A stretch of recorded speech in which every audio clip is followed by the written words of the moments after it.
कुछ अनकही सी, कुछ अनसुनी सी। नमस्कार, आज हमारे साथ एक ऐसी पर्सनालिटी है जो बहुत ही टैलेंटेड और मल्टीटास्किंग है, जिन्होंने आईटी की दुनिया में अपना करियर बनाया और साथ ही में मॉडलिंग और एक्टिंग जैसे पैशन को भी इक्वल इम्पोर्टेंस दी। इन्होंने गुजराती फिल्म इंडस्ट्री से लेके हिंदी फिल्म इंडस्ट्री तक काम किया है और शुरुआत के दौर पे इन्होंने जूनियर आर्टिस्ट में काम किया था और धीरे धीरे फीचर रोल तक पहुंचे। तो आज के हमारे गेस्ट है मिस्टर हर्षित कविश्वर। तो आइए शुरू करते हैं। Thank you for inviting me. Thank you.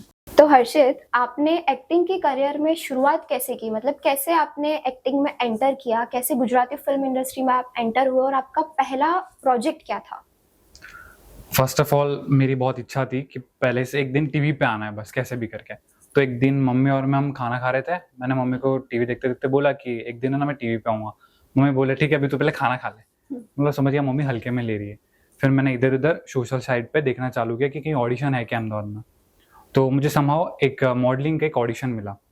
तो तब मेरी मम्मी एक्चुअली हॉस्पिटल में एडमिट थी और उसी दिन वो ऑडिशन था।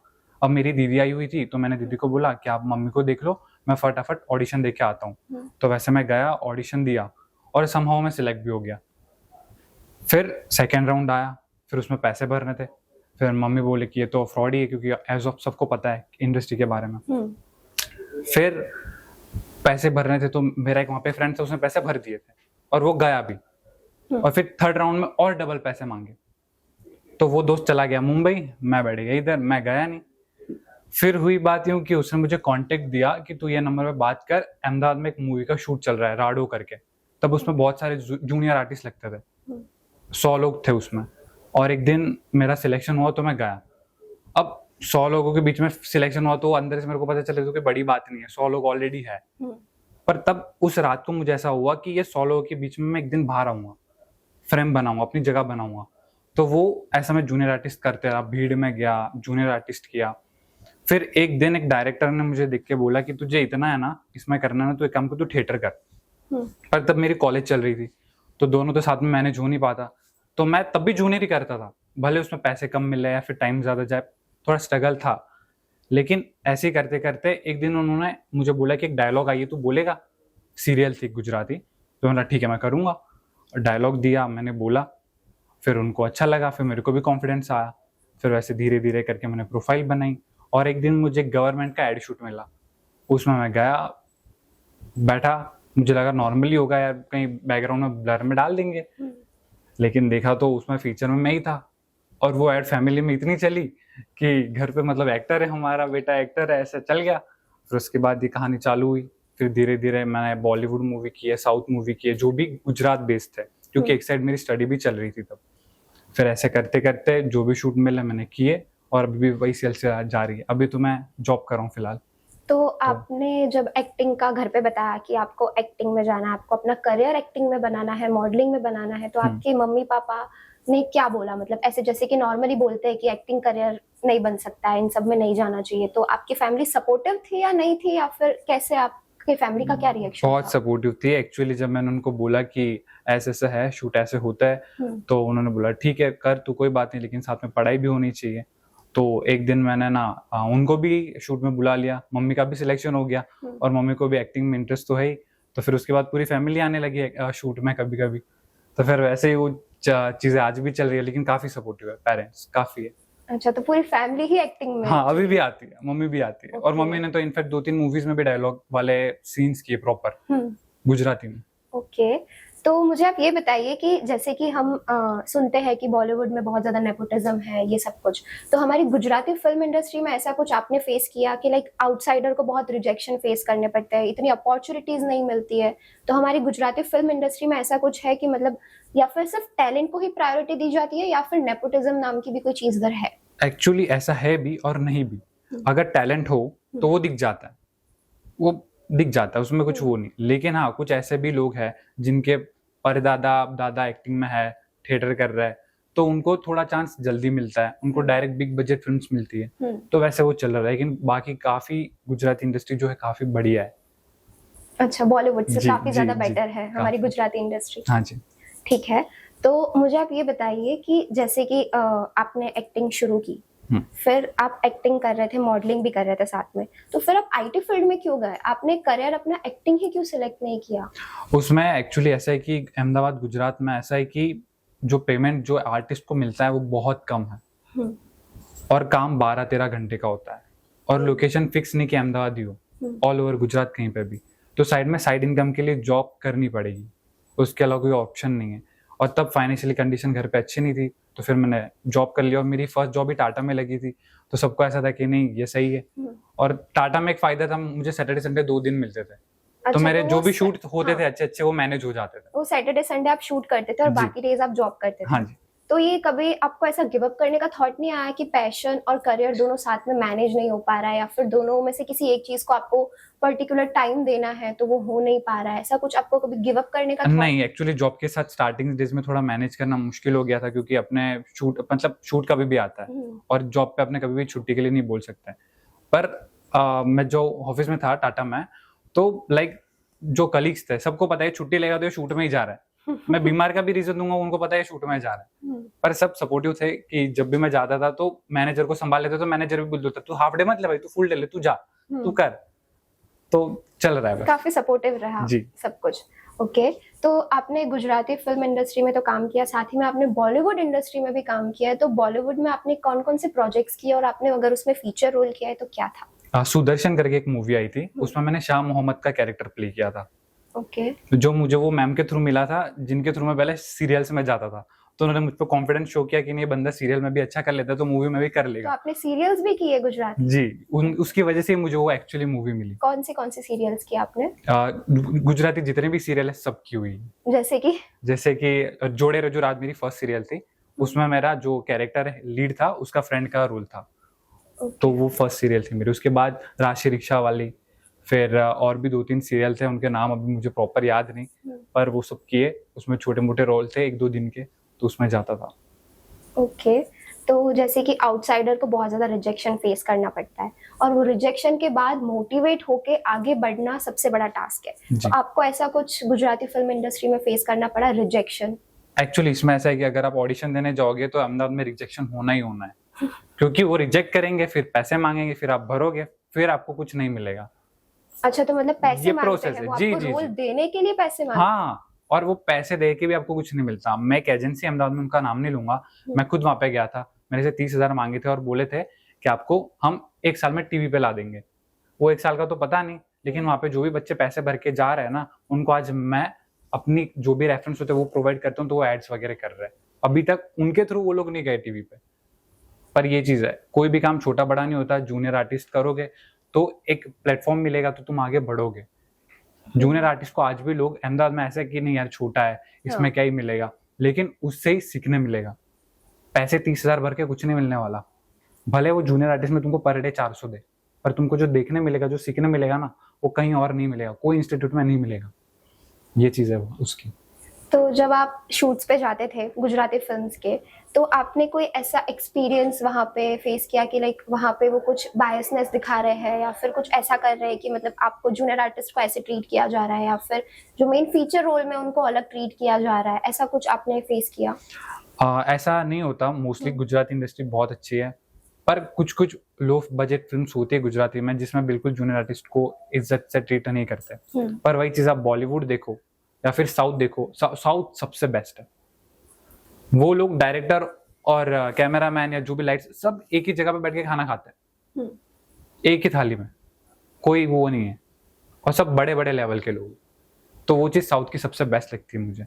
जैसे कि आपने म्यूजिक एल्बम, म्यूजिक वीडियोस में भी काम किया है और आपने फिल्म्स भी की है और आपने साथ में सीरियल्स भी की है, तो इन तीनों चीजों का एक्टिंग में जाने का क्राइटेरिया अलग अलग है या फिर ऑडिशन सेम टाइप के होते हैं और क्राइटेरिया सेम होता है? नहीं, ऑडिशन सेम टाइप के ही होता है, पर फर्क होता है कि आप किसके लिए अप्लाई कर रहे हो। जैसे कि अभी सीरियल है तो उसमें थोड़ा ओवर ड्रामेटिक दिखाना पड़ता है। हाँ। और जो म्यूजिक वीडियोज उसमें डायलॉग्स नहीं होते, मोस्टली एक्सप्रेशन ही होते हैं। तो वो चीज है। और एड में तो मोस्टली मेनली सिलेक्शन आपका आपके टैलेंट के हिसाब से होता है। उसमें मतलब आप कुछ थर्ड पार्टी जैक नहीं लगा सकते कि नहीं यार मैं कर लेता हूँ ये वो, ऐसा नहीं होता। गवर्नमेंट एड में अपने जितने भी होते हैं उसमें एक ही बार सिलेक्शन होता है साल में, उसके एक ही बार ऑडिशंस निकालते हैं, जो ऑल ओवर इंडिया उसके पोस्टर्स है, एड है, वो रन्स होती है गवर्नमेंट चैनल्स पे। तो ये चीज है।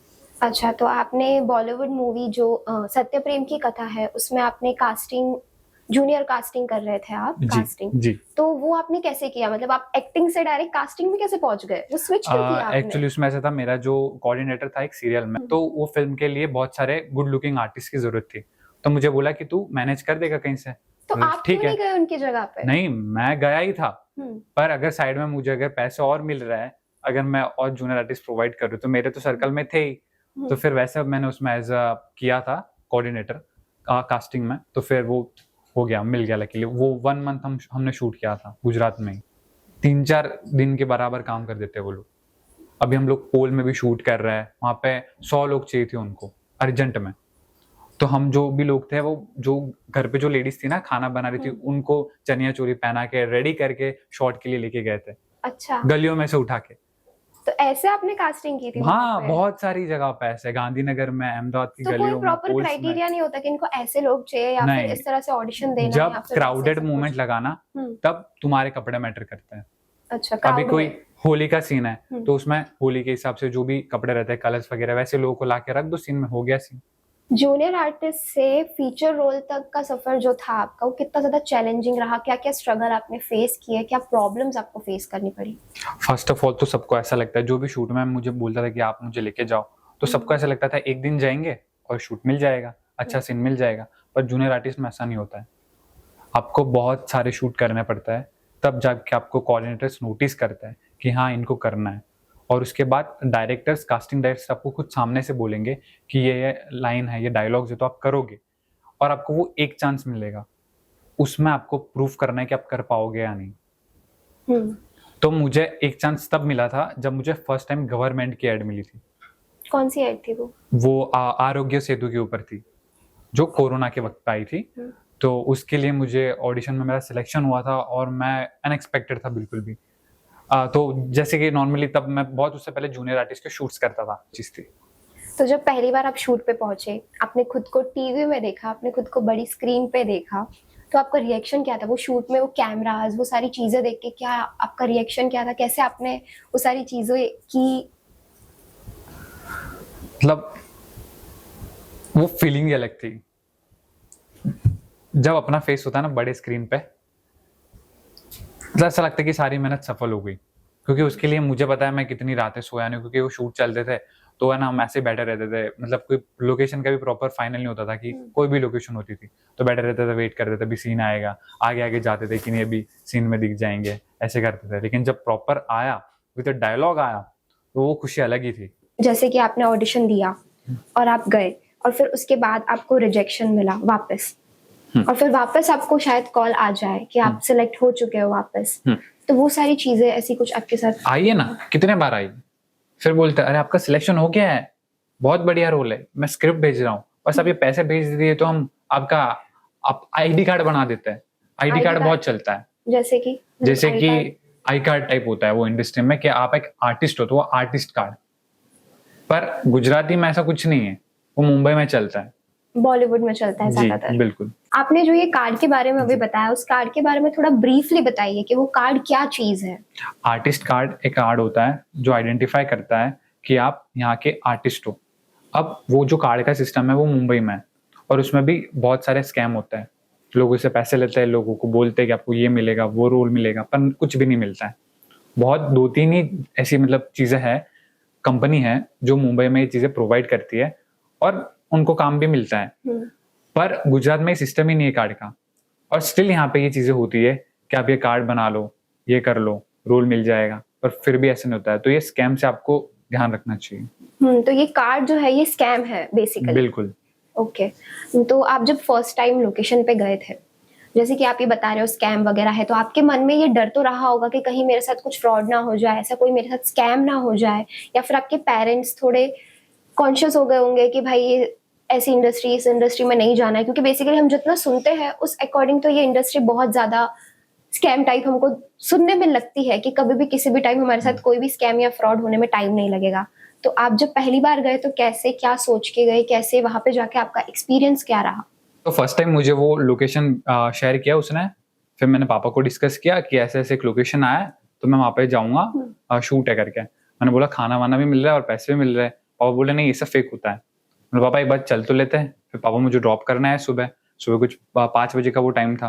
फिर हम लोग वहाँ पे पहुंचे दोनों, और फिर देखा तो वहाँ पे कोई नहीं था। कम से कम 5-10 मिनट हम ऐसे ही खड़े रहे कि आसपास थोड़ा एक्सप्लोर किया कि होगा कोई सेट लगा होगा, पर कुछ नहीं मिला। और सडनली एक वियर्ड सा बंदा आ रहा था सामने से, और मैंने उसको बोला कि 1 मिनट सेकंड भाई, इधर कुछ शूट वूट चल रहा है क्या? बोला अरे शूट के लिए आया हो। मैं उसको देख के बड़ा खुश हुआ। वो जब बोला शूट के, मैं समझ गया ये भी शूट के लिए आया है। फिर मैंने उसको बोला हाँ शूट के लिए आया हूँ, ऐसे कॉल आया था, तो यहाँ पे कहाँ चल रहा है शूट? बोले हाँ अंदर है, मेरे साथ चलो। तो थोड़ा अंदर लोकेशन पे था, फिर हम गए। और जब मैंने पहली बार सेट देखा, इतने बड़े बड़े लाइट्स, इतना बड़ा कैमरा, वैनिटी वैन खड़ी थी और काफी लोग थे सामने। मैंने कहा पहुंच गया, मैं यहाँ पे ही आना था मुझे, बस इसके आगे का रास्ता मैं देख लूंगा, बस सेट तक पहुंचना था कैसे भी। तो फिर उसके बाद से वो कहानी चालू हुई, और फिर ऐसे कॉन्टेक्ट से धीरे धीरे शूट्स मिलते गए, शूट्स में जाता रहा, और फिर अच्छे रोल मिलना स्टार्ट हुआ। तो ये चीज पूरी थी वो पहला दिन। आपका अब तक का जितनी भी आपकी जर्नी रही है अब तक इस इंडस्ट्री में, उसका आपका फेवरेट ऐसा कोई मेमोरेबल मोमेंट हो जो कि आप शेयर करना चाहो हमसे? एक शूट आया था, रात के 1 बजे कॉल आया कि अगले दिन 9 बजे निकलना है, माधुरी दीक्षित के साथ शूट है, पावागढ़ जाना है। मजामा मूवी का वो सीन था, एक पावागढ़ जो शूट हो रहा था। पूरी रात मैंने मम्मी को बताया, पूरी रात वो एक्साइटमेंट थी कि नहीं माधुरी मैम को देखना है। लाइक मतलब सबके लिए वो वही होता है ना, बड़े स्टार है तो। फिर जैसे सुबह हुई हम गए, पावागढ़ पहुंचे, एक कार थी वहां पे नीचे इनोवा, जो हम पावागढ़ ऊपर लेके जाने वाली थी, जहाँ पे सेट लगा हुआ था। फुल ऑन एक्साइटमेंट, पूरा दिन एकदम खुश खुश थे। फिर जब मैम को देखा, उन्होंने हाई किया, अरे मैम, मतलब वो पूरा सपना ही लग रहा था। तो वो सबसे बेस्ट था वो पूरा दिन, मतलब बहुत, क्रू भी बहुत अच्छा था, बहुत मजा आया। जैसे कि आपने अभी कहा कि आपको कॉल आया रात को 1 बजे, तो मतलब आपको ऑडिशन देना पड़ा था उससे पहले, या फिर आपको एक बार इंडस्ट्री में जाने के बाद 2-3 प्रोजेक्ट्स करने के बाद आपको डायरेक्टली सामने से ऑफर्स आ रहे थे, या फिर आप कहीं अप्लाई कर रहे थे, ऑडिशन दे रहे थे, फिर आपको काम मिल रहा था? नहीं, एक्चुअली उससे पहले मैंने 2-3 सीरियल में काम कर रखा था ना, तो वो जो मैम थे जो कास्टिंग उनके पास आया था वो मूवी का, तो उन्होंने मेरी प्रोफाइल ध्यान में रखी थी। तो ऑलरेडी उन्होंने मुझे बोला था कि एक बॉलीवुड मूवी आने वाली है, तो उसमें मैं तेरी प्रोफाइल भेज रही हूँ, पर मुझे प्रोजेक्ट की डिटेल्स नहीं पता थी। तो मतलब आपको ये ऐसे कोई प्रोजेक्ट्स या फिर शूट्स होते हैं उसकी सारी डिटेल्स पहले से पता होती है, या फिर वहां सेट पे जाने के बाद सब कुछ पता चलता है? कुछ कुछ पता होती है पहले से, कुछ कुछ नहीं पता होती है। कुछ कुछ कोऑर्डिनेटर्स ऐसे जो डिटेल प्रॉपर बताते हैं तो वो बता भी देते हैं, कुछ कुछ नहीं भी बताते, क्योंकि फिर प्राइवेसी मेंटेन करनी होती है, नहीं तो फिर क्राउड आ जाता है, इसीलिए अब मूवी का नाम भी कभी कभी पहले से रिवील नहीं करता है। जो आप दोनों चीजों को साथ में, पैशन और करियर को साथ में बैलेंस कर रहे हो, तो ऐसा कोई कोट या फिर ऐसा यूथ को कोई आप मैसेज देना चाहो कि दोनों चीजें भी आप एक साथ मल्टीटास्किंग करके हैंडल कर सकते हो? गिव अप करना इज नॉट राइट थिंग। देखो, जिसको करना हो ना वो कैसे भी करके करेगा। मेरे पास एक ऑप्शन था कि मैं प्रॉपरली मुंबई चला जाऊं, फिर एक्टिंग में करूं, लेकिन उससे मेन प्रॉब्लम ये हुआ कि मेरी फैमिली में भी इधर उनको मेरी जरूरत है, तो यहाँ पे रह के मैं जॉब कर रहा हूँ, तो मेरी जो उनकी जो फैमिली नीड्स है वो मैं पूरी कर पा रहा हूँ। और मुझे भी ऐसा है कि नहीं, फैमिली के साथ अभी रहना है, क्योंकि अभी घर पे मम्मी की भी तबीयत खराब रहती है, तो फिर ऐसा होता है कि रहना पड़ेगा।